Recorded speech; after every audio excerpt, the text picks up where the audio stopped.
Hey everyone, welcome back to the channel. I'm Sam. What do you guys got going on today? Comment below and let me know. We're doing a box opening on a new pair of boots we got. We're going to do some minor comparisons to the boots you see here. We'll do a full comparison video at a later video, so stay tuned for that.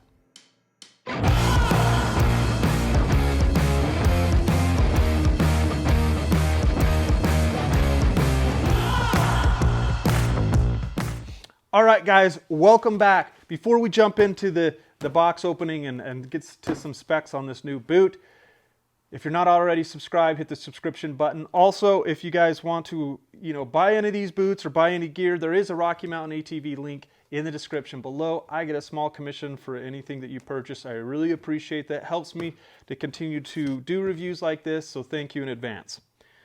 All right, guys. These are the boots that we've been using for the past year. We've got the Gaerne SG12, we've got the SIDI Crossfire, and then the Alpinestars Tech 7 with the Enduro.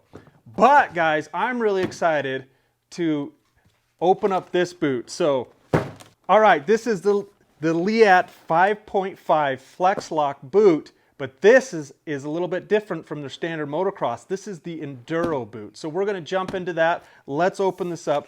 Just give you my first impressions of what I think, and then we'll go through some of the stats and so forth. So,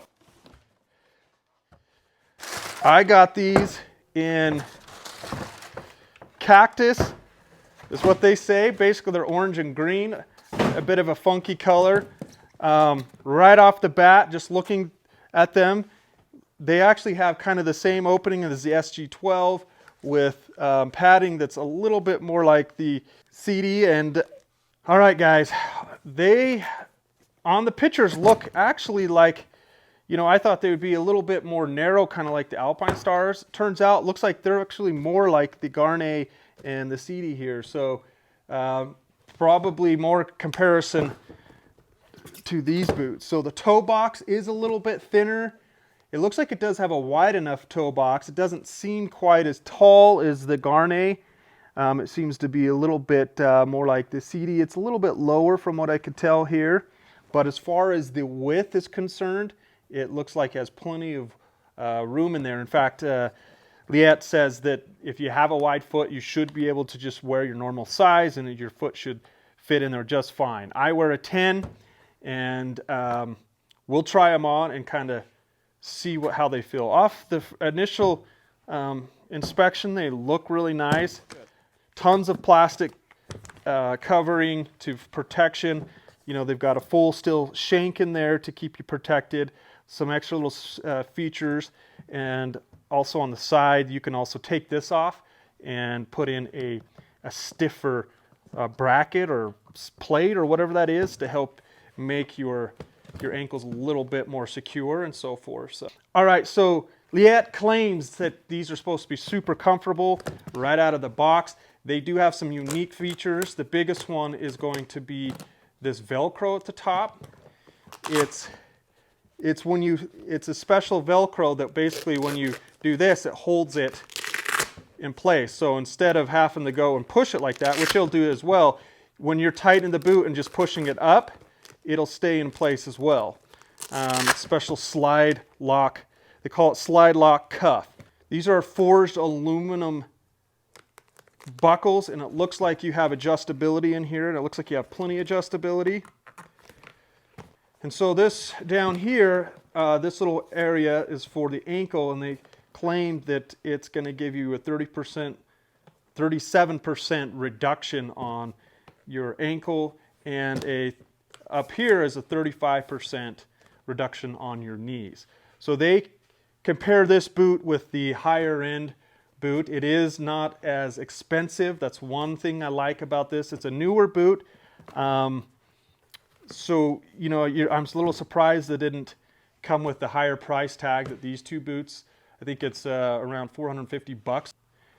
And so the Enduro basically means that they have tread on the bottom. So it's a unique tread, which this is replaceable. The outside isn't, but this part where most of your contact's going to be, they do have a breathable mesh 3D liner, and they also have down here, it squeezes your your ankle to eliminate any heel lift or anything like that. Like I mentioned, the toe box is similar to these, where the Alpinestars has a thinner and more narrow toe box. Now, as far as safety is concerned, you know, I feel like I've had pretty good luck with the Alpinestars.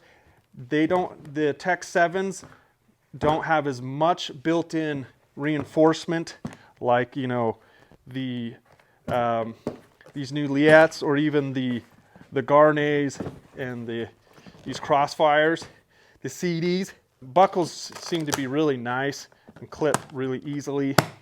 Got a nice thud sound. Overall, guys, my first impressions, they look like a really high quality boot. I'm gonna try them on, kind of give you a little bit of what they feel like. All right, guys, so putting them on and buckling is really nice, and these are stainless steel. They have adjustability. It is tight here, so I think if you were wearing, you know, knee guards or knee braces or something like that, you would have to adjust this, which has the adjustability. Let's look inside here, and it's got a lot of adjustability, so that's a good thing. So if you had knee guards, it's a really tight, they feel really nice. And then we're gonna go out and test them out. But before we do that, guys, let me know in the comments below what boot you ride and why. I want to hear from you, and I appreciate you guys watching, and we'll see you guys out on the trail.